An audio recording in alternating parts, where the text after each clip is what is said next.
요즘 트롯이 많이 유행하는 그런 시대입니다. 갑자기 미스터 트롯이네, 미스 트롯이네, 뭐 트롯에 관련된 방송들이 많이 나오더라고요.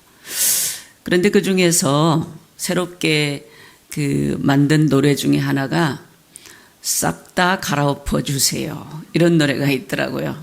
네, 싹 다 갈아엎어 주세요. 참 어떤 면에선 의미가 있고 머리부터 발끝까지 싹 다 갈아엎어 주세요.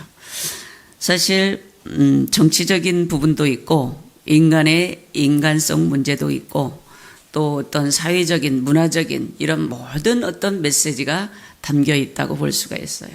여기 주변에 뭐 재개발도 이루어지고 있지만 싹 다 갈아엎잖아요. 지금 싹 다 갈아엎어서 뭔가 새롭게 만드는 그런 모습을 보여주고 있는데, 신앙적인 말씀, 복음의 말씀을 듣고 조금씩 물론 성화가 되어가는 과정도 있지만 가장 먼저 일어나야 될 부분이 거듭남이거든요.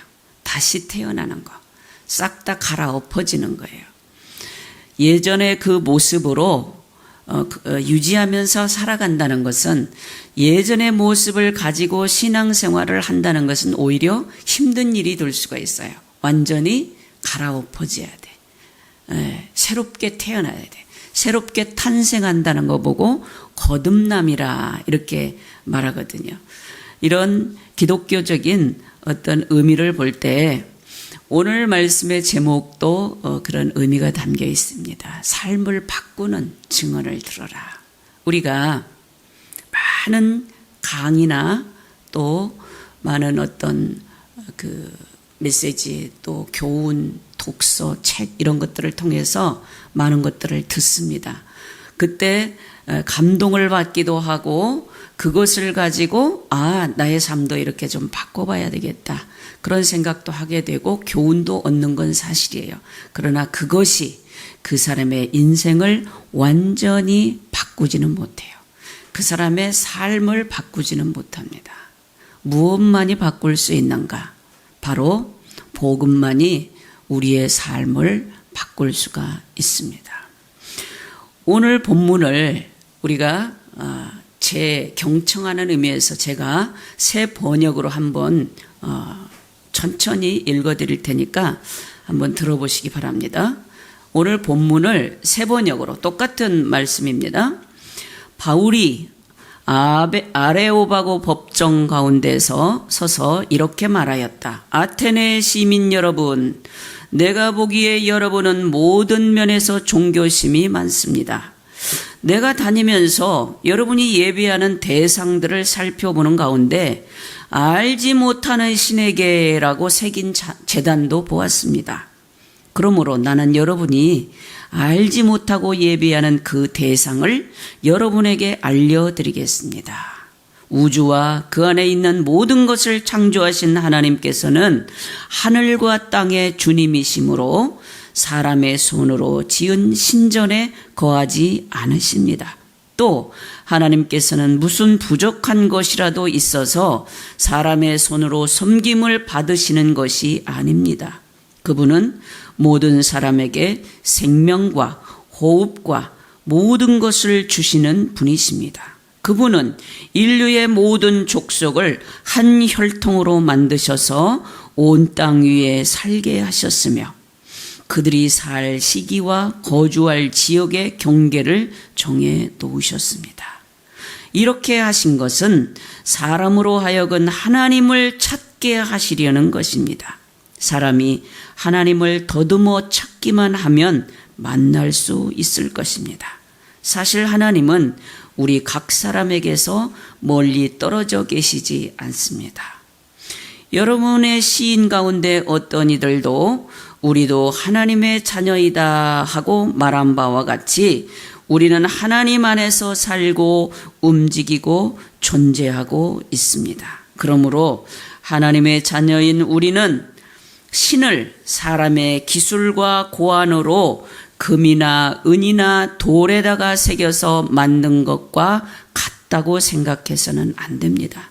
하나님께서는 무지했던 시대에는 눈 감아 주셨지만 이제는 어디에서나 모든 사람에게 회개하라고 명하십니다. 그것은 하나님께서 세계를 정의로 심판하실 날을 정해 놓으셨기 때문입니다. 하나님께서는 자기가 정하신 사람을 내세워 심판하실 터인데 그를 죽은 사람들 가운데서 살리심으로 모든 사람에게 확신을 주셨습니다. 이게 오늘 본문을 새롭게 우리가 이해하기 쉽게 기록한 새 번역 성경입니다. 우리가 성경을 보다 보면 간혹 이해가 잘 안 되는 부분이 있지 않습니까? 이게 새 번역 성경은 이렇게 우리가 평상시 사용하는 용어들로 쉽게 또 번역을 해놓은 성경이 있어요. 이렇게 읽으니까 조금 이해가 되죠. 오늘 본문은 무엇을 의미하냐면 바로 바울이 2차 전도 여행을 하던 중에 아덴에서 쫓겨나서 피신을 어디로 했냐면 이 아테네, 아레오바고가 있는 이 아테네로 갔어요. 거기에서 가서 돌아다니다 보니까 신들이, 우상들이 어마어마하게 많은 거예요. 그 도시에만 이 신의 종류가 300개더라는 거예요. 전체 그 나라를 전체를 다 보니까 우상이 몇 개냐? 3만 개 이상이 되더라는 거예요. 그래서 이 바울은 깜짝 놀래가지고 격분한 어투로 아레오바고 아테네 시민 여러분, 내 말을 들으시오. 당신들이 종교심이 참 많군요. 여러분, 신앙심하고 종교심은 달라요. 신앙심은 예수 그리스도를 믿는 믿음을 신앙심이라고 하고, 종교심이라는 것은 미신이고 뭐고 아무 신이나 믿는 것을 종교심이라고 해요. 근데 당시에 아테네 이 시민들이 종교심이 너무 많은 거잖아요. 네. 신이 3만 개가 된다니까. 그 도시에만 해도 300개의 우상을 섬기고 있더라는 거예요. 그런데 돌아다니면서 보니까 뭐라고 써 있는 제단도 있냐면, 다른 거는 이름이라도 써 있어요. 뭐 여신이네 뭔 신이네 이렇게 써 있는데, 한 제단은 알지 못하는 신에게 드리는 제단이라고 써놨어요. 얼마나 그 신을 찾고 신을 섬기고 싶어서 그렇게 알지 못하는 신까지 찾았던 이 아테네 시민들의 그 심리 속에는 놀라운 불안과 두려움이 존재하고 있는 거예요. 혹시 우리가 이 신도 저 신도 다 섬기는데 혹시 빠진 신이 있어서 우리에게 재앙을 내리지 않을까, 이런 마음으로 우리 알지 못하지만 알지 못하는 그 신에게 제사를 드립니다 하는 의미에서 그렇게까지 해놓은 모습을 이 바울이 보는 거예요. 이 아테네라는 곳은요, 헬라 문화의 중심이에요. 세계 3대 도시 중에 하나인데, 이곳에서 소크라테스, 플라톤 같은 위대한 철학자들이 나왔어요. 아리스토텔레스, 에피큐로스 같은 이 철학자들의 활동 무대가 바로 이 아테네입니다. 이곳에서 한다는 것이, 이 아테네시를 움직이는 것이 뭐였냐면 바로 이들의 철학과 문학과 학문과 또 예술, 이런 것들이 그 도시를 움직이고 있었어요. 그리고 이 우상을 섬기고 있었던 거예요. 이것을 본 어떤 파우사니아스라는 사람은 이 우상들을 돌아다니면서 다 보면서 막 극찬을 하고 찬양을 하고, 아테네의 예술은 세계에서 최고다. 이 예술 작품들은 하나님이 아니라 인간의 어떤 예술의 경지를 도달한 그런 것이라고 찬양하는 사람도 있었어요. 그러나 바울은 이 우상들을 보고 16절, 오늘 본문 이전에 16절에 나와 있습니다. 16절을 제가 한번 봉독해 올립니다. 바울이 아덴에서 그들을 기다리다가 그 성에 우상이 가득한 것을 보고 마음에 격분하여, 바울은 마음에 격분했다고 그랬어요. 오늘날 우리 삶 가운데 문화예술이라는 미명, 미풍양속이라는 미명 아래 사탄은 우리에게 접근하고 있다는 것을 잘 아셔야 돼요. 사탄이 미풍양속이라고 하면서 정부 무슨 행사할 때도 보면 돼지 잡아가지고 돼지머리 해놓고 거기다 갖다 돈 꽂으면서 절하고 이거는 우상숭배입니다. 미풍양속이 아니에요.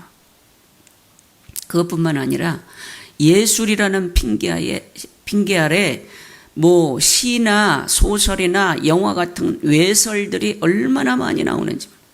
요즘 박사방인가 엠번방인가 뭐 이런 것들 나오잖아요.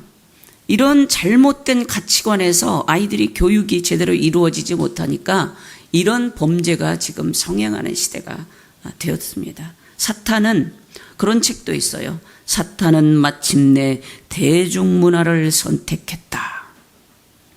대중문화로 사탄이 침투했다는 거예요. 드라마나 영화나 예술 작품 속에 들어가서 사탄이 우리 기독교인이나 사람들의 영혼을 폄훼하고 훼손하는 그런 일이 일어나는 시대가 오늘날인데 당시에 아테네에도 이런 현상이 나타나고 있었다는 것입니다. 오늘 본문은 그래서 이렇게 알지 못하는 신을 섬기는 이 아테네 사람들, 학문도 능통하고 예술도 능통하고 철학도 능통한 이 사람들이 왜 하나님을 알지 못하는가? 이 알지 못하는 신에 대해서 설명을 하겠다고 바울이 지금 선포를 하고 있는 것입니다. 왜 아테네 이 시민들이 알지 못하는 신까지 들먹거리면서 종교심을 가지고 있느냐? 인간은 누구나 할 거 없이 내면에 두려움과 불안함이 있습니다. 이 두려움과 불안함을 해결하기 위해서 자신이 만든 신, 자신이 찾아내는 신, 심지어 자연 모든 만물을 다 신으로 여기고 범신론이라는 그 있어요. 범신. 자연 모든 만물을 다 신으로 생각하고 그걸 섬기는, 얼마나 인간이 연약하면 그러겠어요. 그것을 믿어야만 편안한 거예요. 그것을 신앙의 대상으로 믿고 있는 이 모습을 본 이 바울은 이 허망한 이 신앙에 대해서 지적하면서 내가 너희들이 알지 못하는 그 신을 알려주겠다. 그리고 하나님을 소개하고 있는 것입니다. 여러분, 오늘 본문에 나오는 아레오바고는 많은 사람들이 모여서 대화하고 토론하는 장소였습니다. 헬라인들은요, 지식에 대한, 철학에 대한 그 갈망, 욕구가 얼마나 강했는지 몰라요. 뭔가 새로운 지식을 얻는다면 그것이 하나의 우상처럼 덤벼들어서 그것을 알려고 하고 뿌리채 알려고 찾아내려고 하는 그런 모습을 보였어요. 그런데 이 바울은 이들이 원하는 지식이나 철학을 가르쳐 준 게 아니라 무엇을 가르쳤어요? 복음을 전했습니다. 22절에 보면 범사에 종교성이 많다. 좋은 칭찬 같죠? 여러분, 범사에 종교성 많은 분들 우리 가운데도 참 많아요. 이사하면서 날도 하나 잡아야, 뭐 좋은 날을 잡아야만 이사 가고 문턱 하나도 맘대로 넘지 못해. 불안해가지고 이거를 듣고 넘어가면 뭐 안 좋다는데, 뭐 이걸 넘어가면 안 좋다는데, 이거를 머리맡에 두면 안 좋다는데, 이런 잡다한 그런 종교심, 범사에 이런 어떤 종교성을 가지면요, 그 사람이 얼마나 인생을 불안하게 사는지를 알 수가 있어요. 자유하지 못하잖아요. 하나님은 물론 우리가 하나님께 기도하고 날짜도 선택하고 뭣도 하고 다 하지만 선택해서 하는 그 순간에 하나님이 그곳에 함께 하시고 품어주시고 도와주신다는 걸 우리는 믿음으로 알아야 돼요. 뭐 딱 정해진 게 없어요. 하나님은 어떤 미신을 믿는 그 점쟁이처럼 맨날 몇 시에 어디에서 무엇을 해야 된다. 너는 맨날 몇 시에 뭘 해서 시험을 합격할 것이다. 당신은 몇 날 몇 시에 무슨 일이 있어서 병이 될 것이다. 당신은 몇 날 어떤 일로 인해서 사업이 망할 것이다. 이런 거 없습니다. 하나님, 이 기독교 신앙에서는 그런 거 하는 사람 있으면 그 사람 다 이상한 사람이에요. 기독교 신앙인 중에 그런 사람이 있습니다. 은사 받았다고 하면서 막 예언한다고 하면서 사람 불러다 놓고 기도하면서 그렇게 말하는 사람이 있어요. 가짜. 하나님은 그런 분이 아니에요. 모든 것을 다 열어놓고 우리가 의지대로 선택한 부분에 대해서 우리를 존중하고 우리를 가까이서 안전하게 돌보시고 인도하시는 분이 하나님이에요. 그러니까 여러분 자유롭게 행동하세요.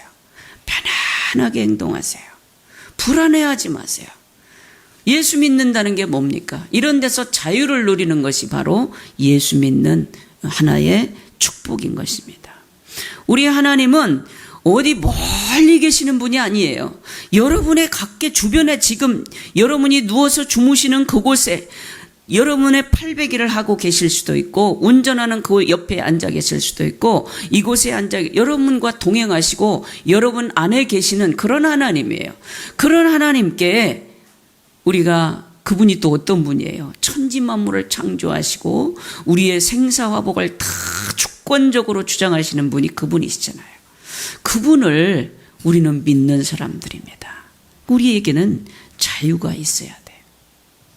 그런데 아테네 같이 엄청나게 화려하고 경제적으로 부흥하고 문화예술이 발달하고 철학이 발달한 그곳에 사는 그 철학자들도 이 범신론적인 모든 것을 우상으로 섬기면서 불안과 두려움에 떨면서 인생을 살았다는 거예요.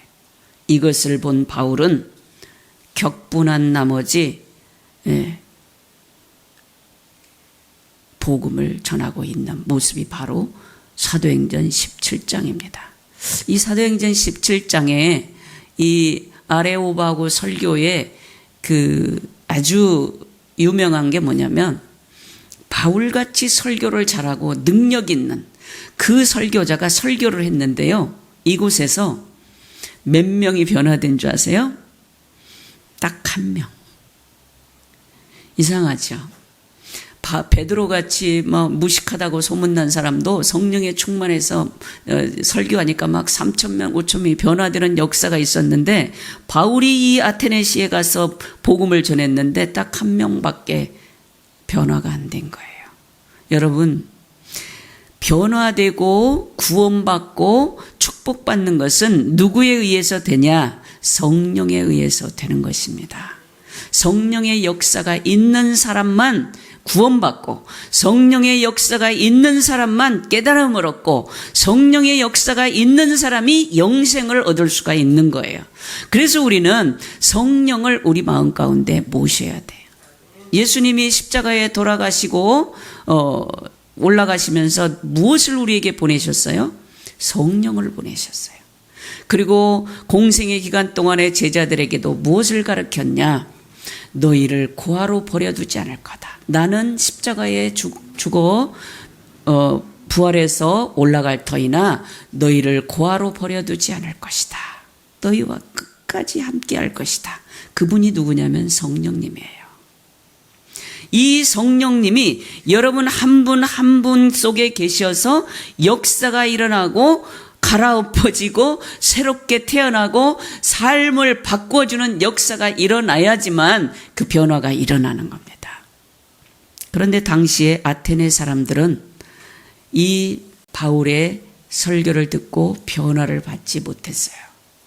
왜? 물론 성령의 역사도 있지만 바울의 설교에도 바울은 문제가 있었다고 자신이 말하는 부분이 있습니다. 뭐냐면 십자가와 부활을 정확하게 많이 이야기하지 않았어요. 오늘 본문 32절 마지막 절에 예수님이라는 분도 아니고 뭐라고 얘기하냐면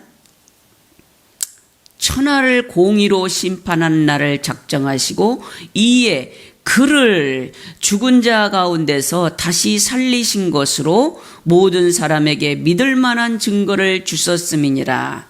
다시 살리시고 부활을 이야기는 하는데 그것은 마지막에 조금 얘기하고 다른 얘기를 지금 많이 하고 있어요. 그래서 바울이 이때 실패하고 내가 이제는 십자가와 부활 위에는 알지 않기를 원하노라.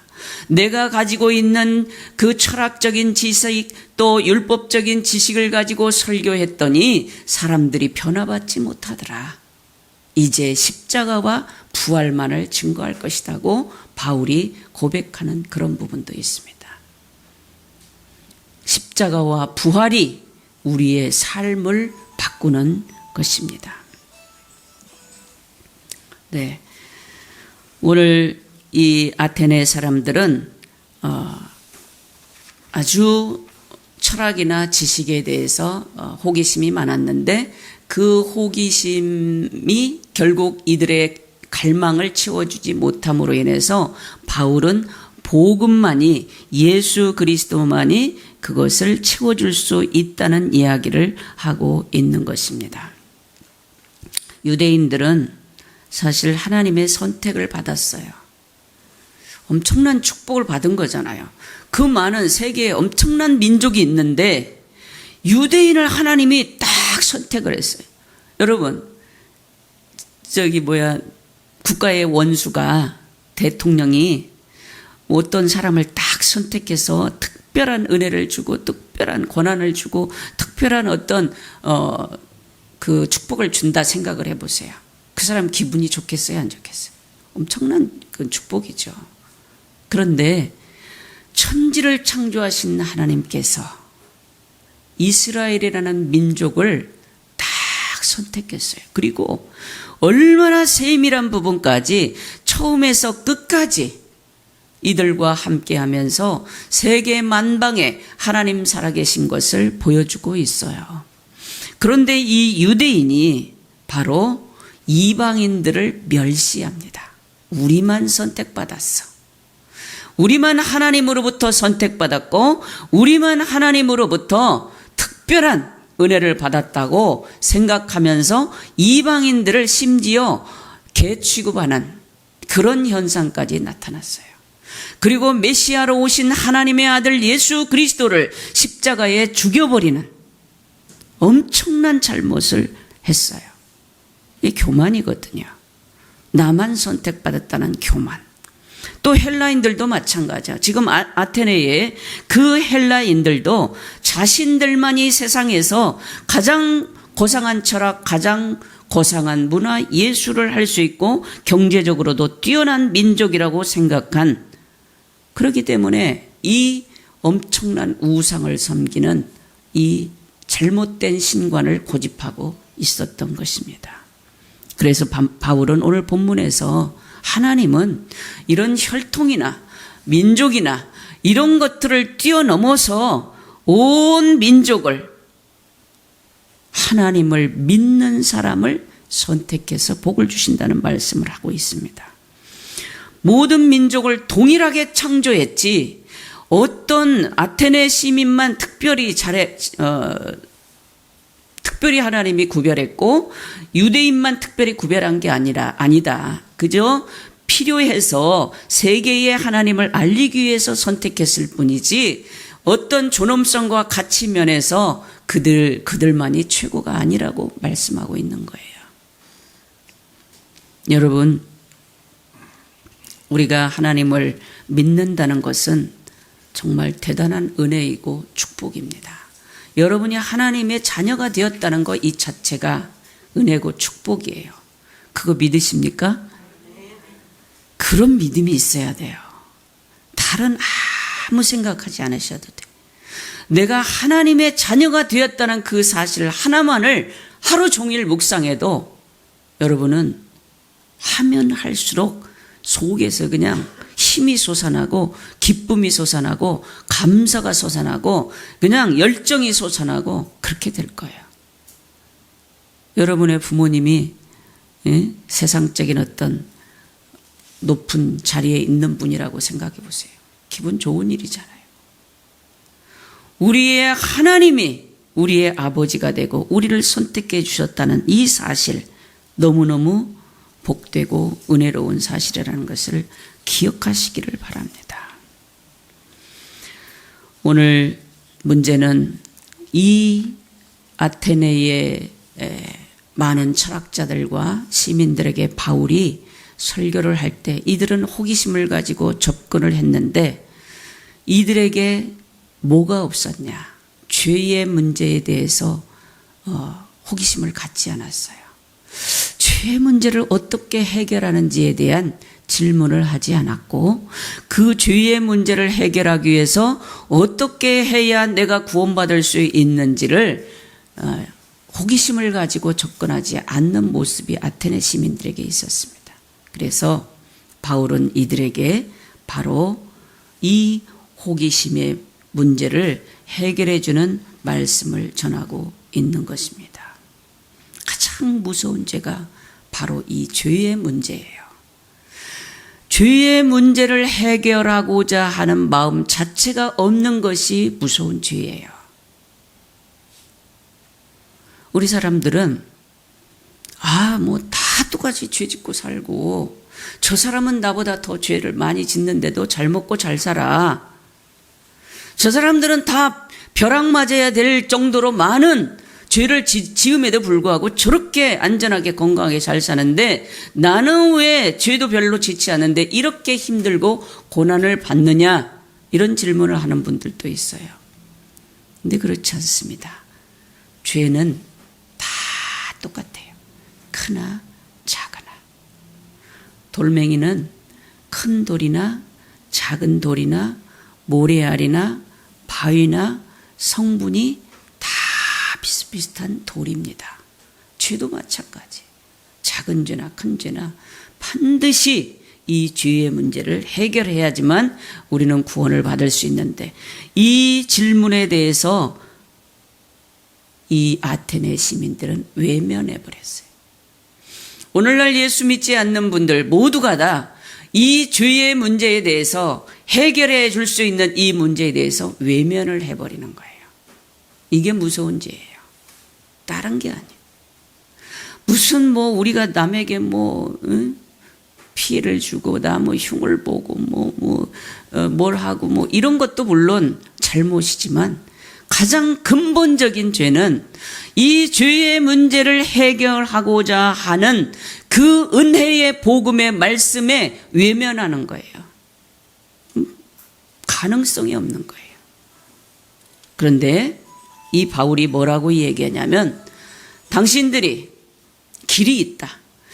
과거에는 몰라서 그랬지만 이제는 하나님께서 다 알게 하셨으므로 회개하고 돌이키라. 이게 바울의 설교의 핵심입니다. 오늘 하나님께서 우리에게 주시는 말씀도 바로 그거예요. 회개하고 돌이켜라. 회복이라는 게 뭔 줄 아십니까? 바로 회개가 회복이에요. 다른 게 아닙니다. 우리 회복하기를 원하죠. 질병도 회복하기를 원하고, 마음의 상처도 회복하기를 원하고, 뭔가 삶도 회복되기를 원하죠. 그 근본적인 해답이 뭐냐? 바로 회개예요. 여러분, 아테네 시민들이 바울의 이 설교를 듣고 변화를 받지 못했지만, 오늘 우리는 이 하나님의 말씀을 듣고 삶을 바꾸는 그런 삶을 사시기를 바랍니다. 여러분은 과연 인생을 어떻게 사시는지 한번 돌이켜보는 시간을 가지시기를 바랍니다.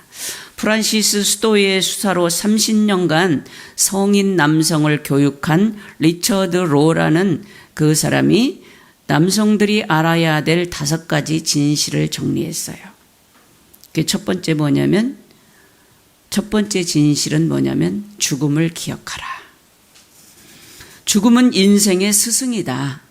죽음을 가까이에서 경험하지 않는 사람은 죽음이 현실이라는 사실을 믿지 않는다. 죽음을 기억할 수 있다면 우리는 사는 방식을 바꿀 수 있다. 그렇지 않습니까? 예를 들어서 시한부 선언을 받은 사람들은요, 그 삶이 달라집니다. 180도 달라져요.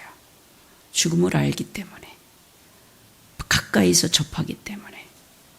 두 번째 기억해야 될 진실은 삶은 힘들다라는 것입니다.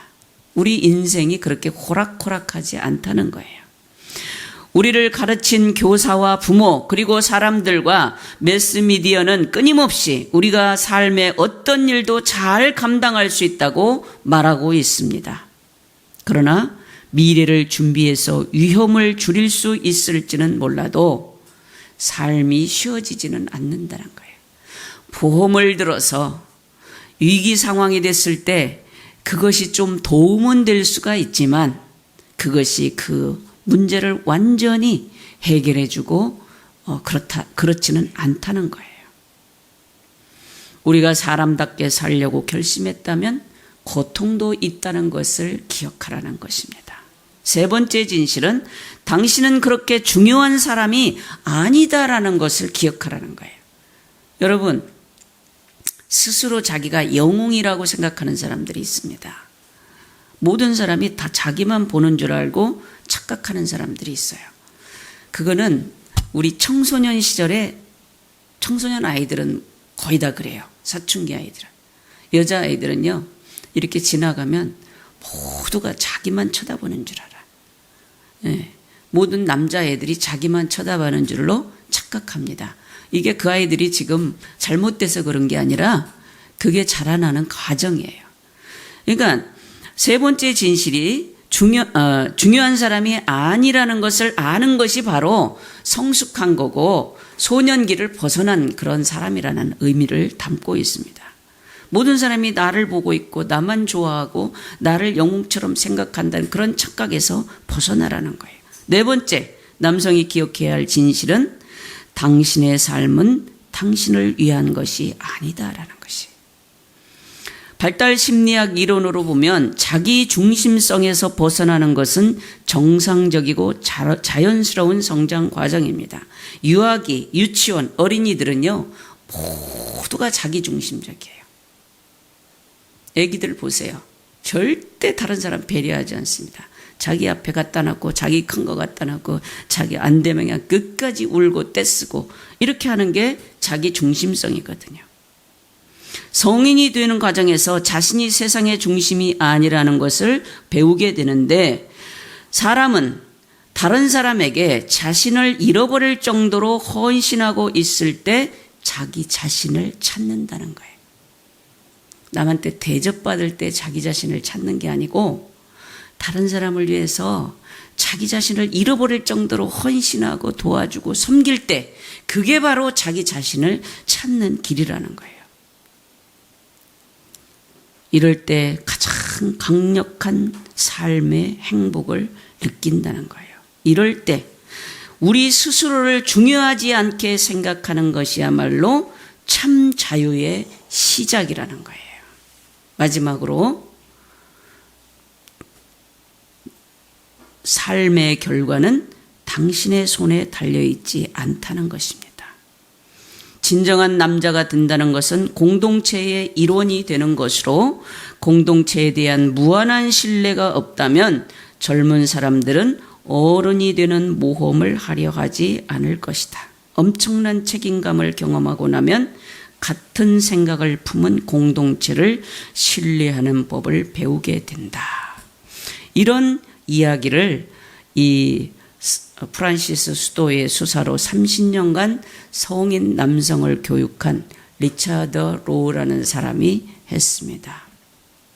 결국은 무슨 얘기냐면 우리가 다른 사람을 위해서 뭔가를 헌신하고 섬길 때 자신이 성장하고 성숙해진다는 의미입니다. 이런 예화를 보셨죠?